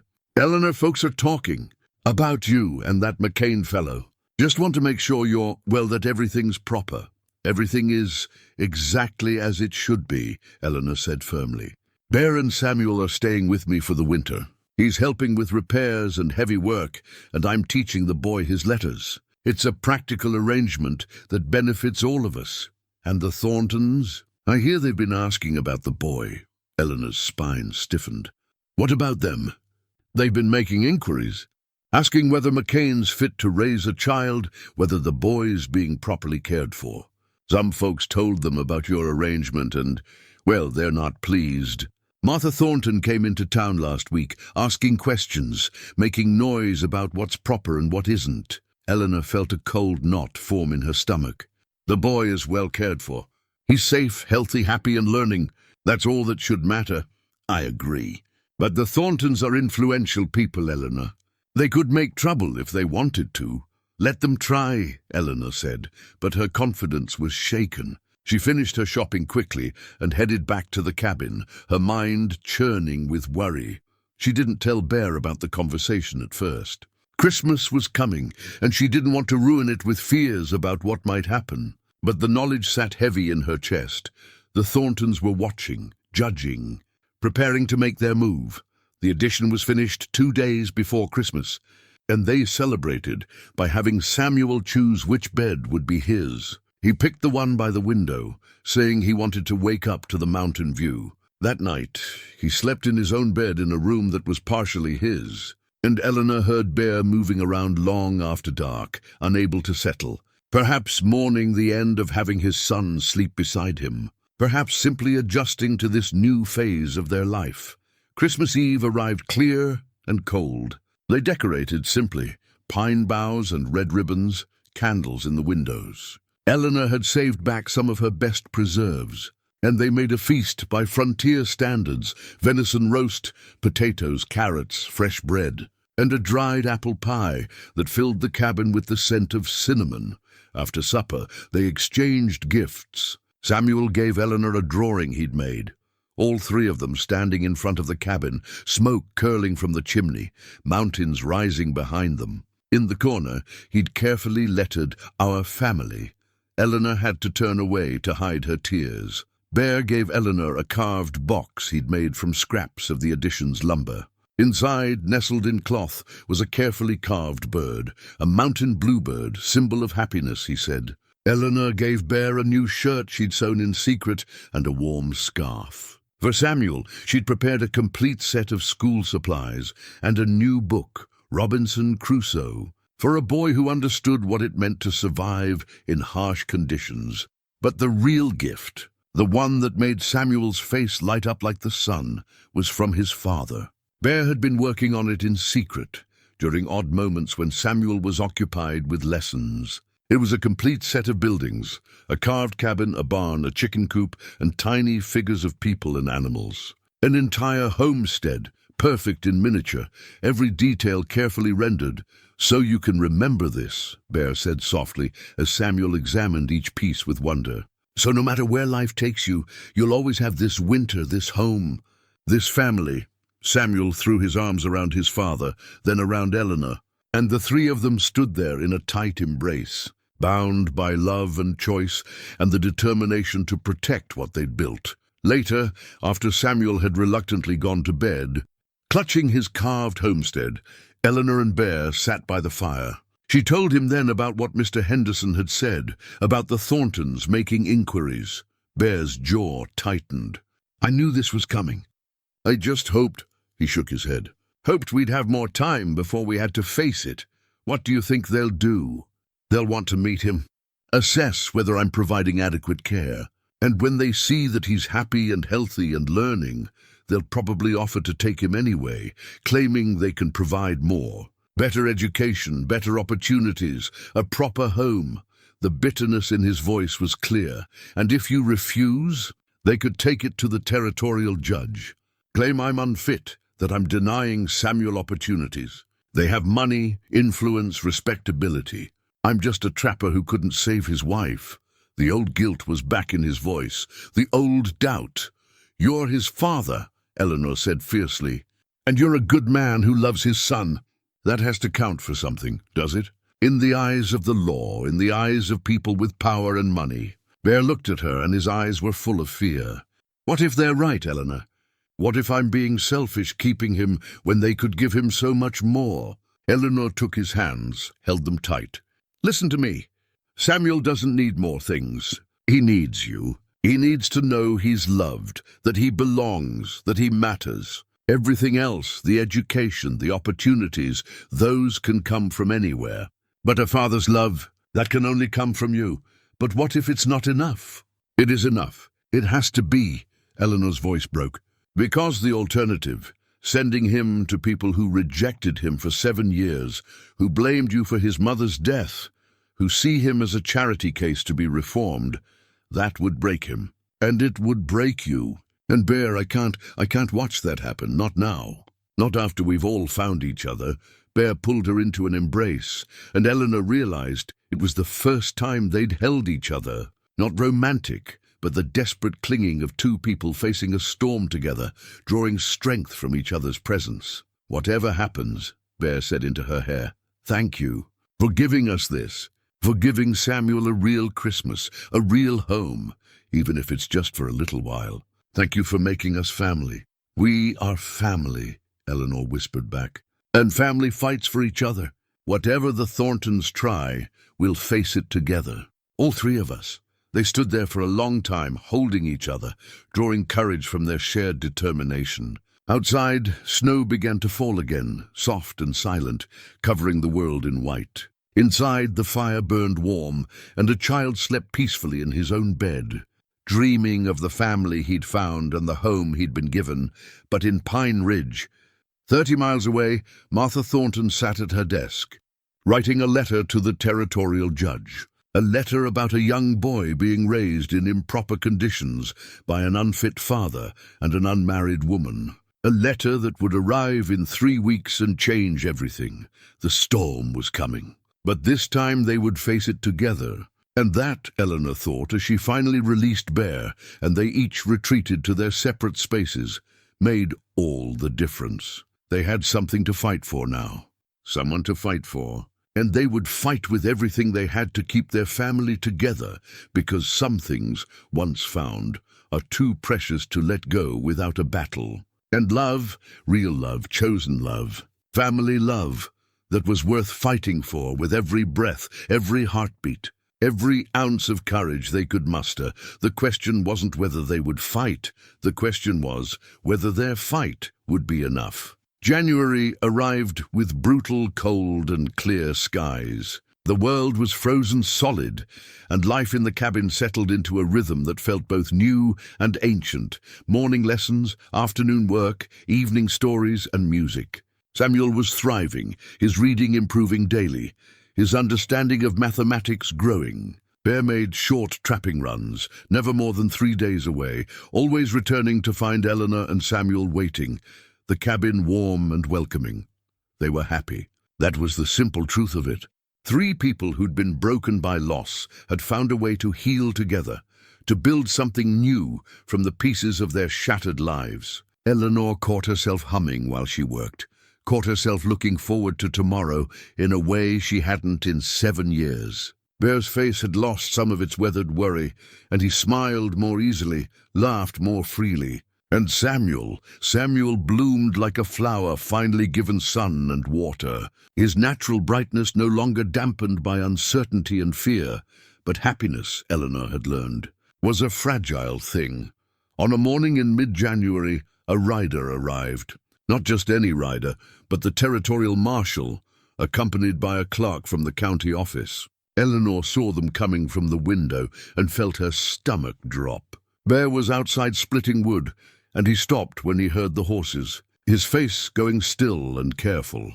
The marshal was a lean man with grey hair and tired eyes, someone who'd seen too much of human nature and wasn't impressed by most of it. He dismounted and nodded respectfully to Bear, then to Eleanor as she came out onto the porch. "Mr. McCain, Miss Hartwell, I'm Marshal Dawson. This is Mr. Pierce from the county clerk's office.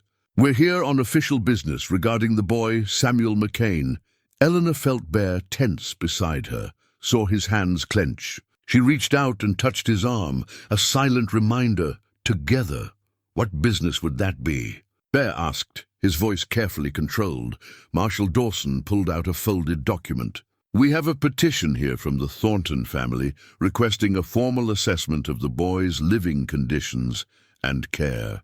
They've expressed concerns about his welfare and have requested that the territorial court consider their petition to assume guardianship." The words hit like physical blows. Eleanor saw the color drain from Bear's face, saw years of fear and doubt crystallize into this moment.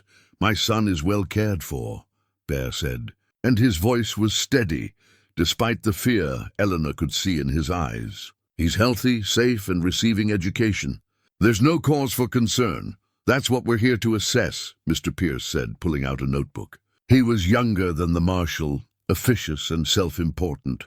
"We need to inspect the living conditions, speak with the boy, and make a report to the judge."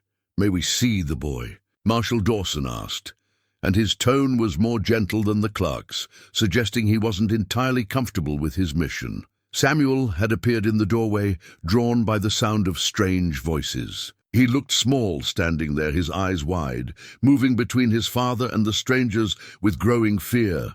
"Pa," he said softly. "What's happening?" Bear moved to his son, put a protective hand on his shoulder. "These men are here to ask some questions. It's all right." But it wasn't all right, and they all knew it. Mr. Pierce spent the next hour examining everything: the cabin, the addition, the supplies, the schoolwork Eleanor had saved. He asked Samuel questions about his daily routine, his meals, his lessons. The boy answered carefully, his voice small and frightened, clearly understanding that something important was at stake, even if he didn't fully grasp what. Eleanor watched it all with growing anger. How dare these strangers come into their home, question their family, judge their lives? How dare the Thorntons, who'd rejected this child for 7 years, suddenly decide they knew what was best for him? Finally, Mr. Pierce closed his notebook. "The living conditions appear adequate," he said, making it sound like grudging admission. "The boy seems healthy and is receiving basic education. However, the petition raises valid concerns about long-term stability and proper social development. The Thornton family can provide a permanent home, formal schooling, and social opportunities that clearly aren't available here." "He has a permanent home," Eleanor said, unable to stay quiet any longer. "He has people who love him and want him. That matters more than any social opportunity. With respect, Miss Hartwell, the law considers many factors when determining a child's best interests. Emotional attachment is one factor, but practical considerations..." "Practical considerations?" Eleanor's voice rose. "You mean money and social standing? You mean that because the Thorntons have a big house in town and Bear lives in the mountains, they're automatically more fit to raise his own child?" Marshal Dawson held up a hand. "Nobody's making any decisions today. We're just gathering information for the judge. There'll be a hearing in 2 weeks in Pine Ridge. Both parties will have the chance to present their case, and the judge will decide what's in the boy's best interests." Bear's voice was hollow. "And if the judge decides in favor of the Thorntons?" The marshal's expression was sympathetic but firm. "Then Samuel will be placed in their custody, and visitation rights will be determined by the court." Eleanor felt the world tilt. This couldn't be happening. They couldn't lose Samuel. Not after everything they'd built. Not after finally becoming a family. But as she watched the marshal and clerk ride away, their official document tucked safely in a saddlebag, she knew the fight they'd been preparing for had finally arrived, and she had no idea if they were strong enough to win it. The 2 weeks before the hearing passed in a blur of preparation and anxiety. Bear contacted a lawyer in Pine Ridge, a man named Samuel Harris, who took cases for minimal fees and had a reputation for fairness, if not brilliance. Eleanor organized all of Samuel's schoolwork, documented his progress, prepared testimony about his daily routine and development. But beneath all the practical preparations, fear gnawed at them. Samuel grew quiet and withdrawn, the light that had been growing in him dimming day by day. He stopped playing with his carved animals, stopped dancing to his father's fiddle music. He went through his lessons mechanically, and at night Eleanor could hear him crying softly in his room. One evening, a week before the hearing, Samuel came to where Eleanor was preparing supper. His face was pale and determined, and he was carrying something in his hands, the drawing he'd made at Christmas, the one showing their family together. "Miss Eleanor," he said, his voice trembling but resolute, "I need to tell you something." Eleanor knelt down to his level.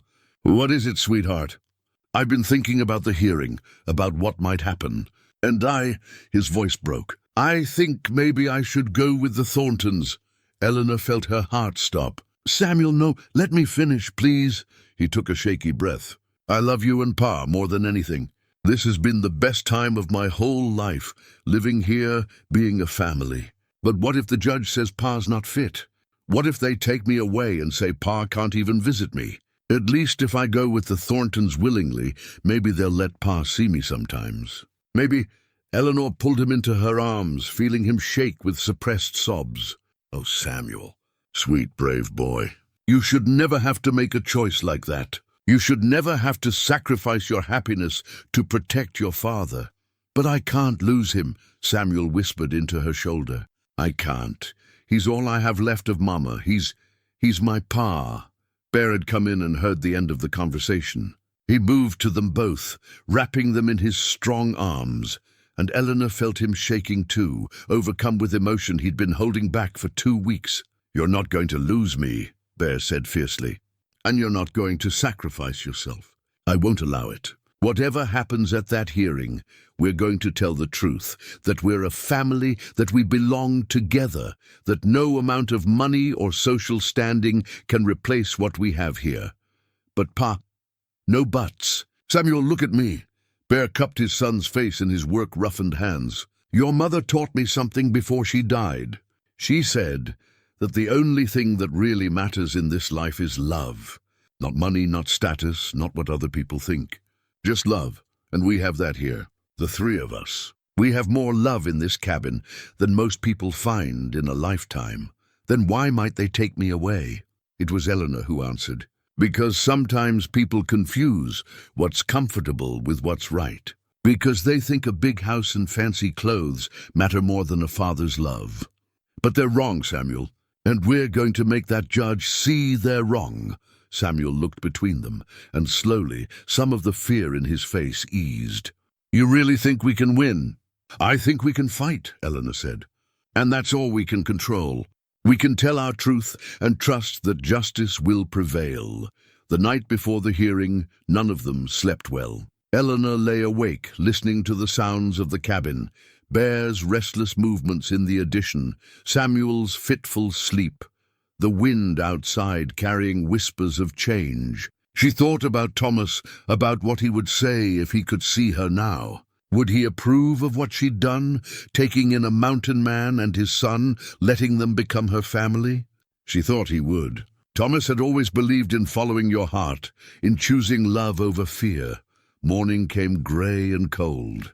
They dressed in their best clothes, Bear in the shirt Eleanor had made him, Samuel in a new outfit Eleanor had sewn, Eleanor herself in a dress she hadn't worn since Thomas's funeral.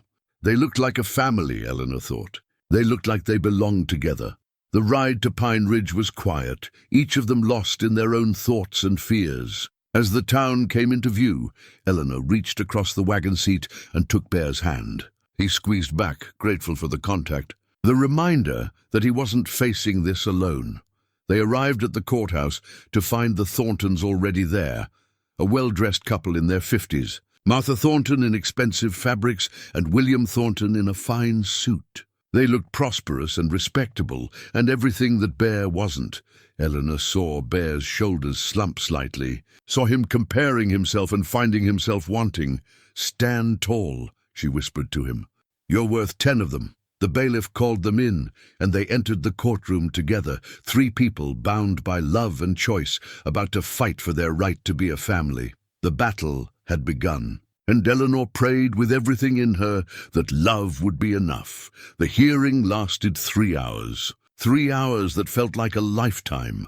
The Thorntons' lawyer was smooth and practiced, painting a picture of Samuel's life with Bear as one of deprivation and instability. He emphasized the transient nature of trapping work, the isolation of mountain living, the lack of proper schooling and social opportunities. He made Bear sound like a well-meaning but inadequate father, someone whose love wasn't enough to overcome his practical limitations. Then he presented the Thorntons' offer, a permanent home in Pine Ridge, enrollment in the town school, social standing, stability, everything a growing boy needed. Martha Thornton testified about their comfortable home, their standing in the community, their desire to honor their late daughter's memory by raising her son properly. It was compelling.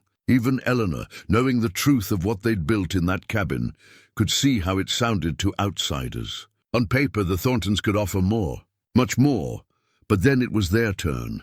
Mr. Harris, their lawyer, called Bear to testify first. Bear spoke simply and honestly about his life with Samuel, about Mary's death, and his determination to honor her memory by raising their son with love and integrity. He talked about the skills he'd taught Samuel, the values they shared, the bond between them. "Can you give him everything the Thorntons can?" the Thorntons' lawyer asked on cross-examination. "No," Bear admitted. "I can't give him a big house or fancy clothes or social connections. But I can give him something more important. I can give him a father's love every single day. I can give him the knowledge that he's wanted, that he matters, that his happiness is the most important thing in the world to me. Can the Thorntons promise that?" Then Eleanor testified. She spoke about Samuel's remarkable progress in his lessons, his bright mind and gentle heart. She talked about the family they'd become, the home they'd built together. She explained how Samuel had transformed from a quiet, fearful child into a confident, joyful boy who knew he was loved. "Miss Hartwell," the judge interrupted, "forgive me, but aren't you essentially admitting that an unmarried woman and an unrelated man are raising a child together? Some might consider that irregular." Eleanor met his eyes steadily. "Your Honor, what's irregular is that a child who has a loving, devoted father might be taken from him because that father doesn't have enough money. What's irregular is that people who rejected this child for 7 years suddenly want him now that he's thriving. Family isn't always about blood or legal documents. Sometimes family is about the people who choose each other, who show up every day, who fight for each other. That's what we are. That's what we've built. And with respect, Your Honor, there's nothing irregular about love." The courtroom was silent after that. Even the Thorntons' lawyer seemed uncertain how to respond. Finally, Mr. Harris called Samuel to testify. The boy walked to the witness chair with his head high, though Eleanor could see his hands trembling. The judge spoke to him gently, explaining that he just wanted to understand what Samuel wanted, what would make him happy. "Samuel," the judge said, "you've heard what everyone has said today. The Thorntons can offer you many advantages: education, a comfortable home, opportunities. Your father and Miss Hartwell offer something different. If it were up to you, where would you want to live?" Samuel was quiet for a long moment. Then he reached into his pocket and pulled out the drawing he'd made at Christmas, the one showing their family, the one labeled "Our Family" in his careful handwriting. "Your Honor," Samuel said, his voice clear despite his fear, "I know the Thorntons can give me things my pa can't, but they can't give me what I need most. They can't give me my pa. They can't give me Miss Eleanor. They can't give me the feeling I get when I wake up in the morning and know that the people around me want me there, not because they have to, but because they choose to. That's what family means to me. Not a big house or nice clothes. Just belonging. Just being chosen."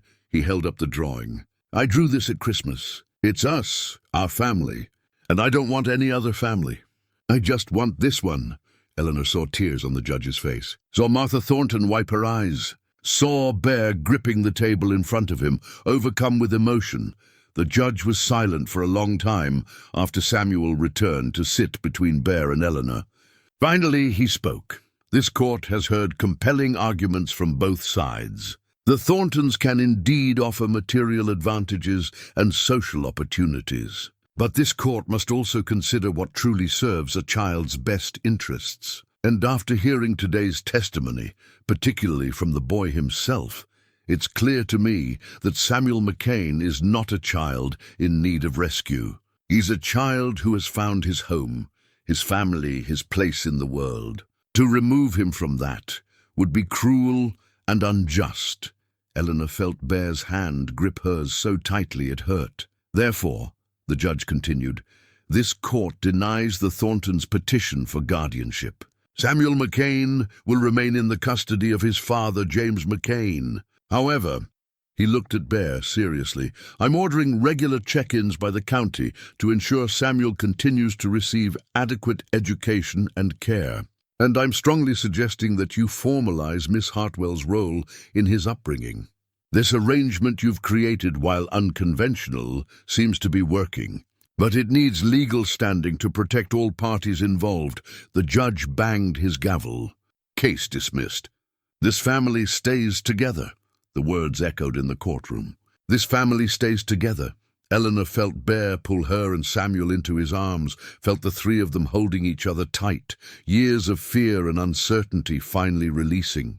They'd won. Against all odds, despite having less money and less status and less of everything except love, they'd won. Outside the courthouse, Martha Thornton approached them. Eleanor tensed, but the older woman's face was soft, sad, accepting. "He looks like her," she said quietly, looking at Samuel. "Like our Mary, and he sounds happy when he talks. That's what she would have wanted. For him to be happy," she paused. "We were wrong, you know. About you, Mr. McCain, about blaming you for her death. Grief makes people say terrible things, do terrible things. I hope perhaps someday you might let us know him, not as guardians, just as family who wants to be part of his life." Bear looked at Samuel, who nodded. "We can arrange visits," Bear said. "On our terms, when Samuel's comfortable with it." Martha nodded, tears streaming down her face. "Thank you. That's more than we deserve." As they rode back to the cabin in the wagon, none of them spoke much. They were exhausted, wrung out, but victorious. Samuel sat between Bear and Eleanor, and eventually he fell asleep, his head on Eleanor's shoulder, his hand holding his father's. "We did it," Bear said softly. "We actually did it." "We told the truth," Eleanor replied. And the truth was enough. When they arrived home, Bear lifted Samuel carefully from the wagon and carried him to his bed. The boy stirred but didn't wake, secure in his father's arms, secure in the knowledge that he was exactly where he belonged. That evening, after Samuel was settled and sleeping peacefully, Bear began working on something at the table. Eleanor watched as he carved letters into a piece of smooth pine, his hands sure and steady. When he finished, he held it up, a sign that read Hartwell McCain Homestead, for above the door, he explained. "To make it official. To show anyone who passes by that this is a home, a real home, for a real family." The next morning he hung it, and Eleanor stood back to admire it. 3 names, one from the life she'd lost, one from the life she'd found, joined together in a new beginning. Spring came eventually, as it always did in the mountains. The snow melted, the rivers ran high with runoff, and the world turned green again.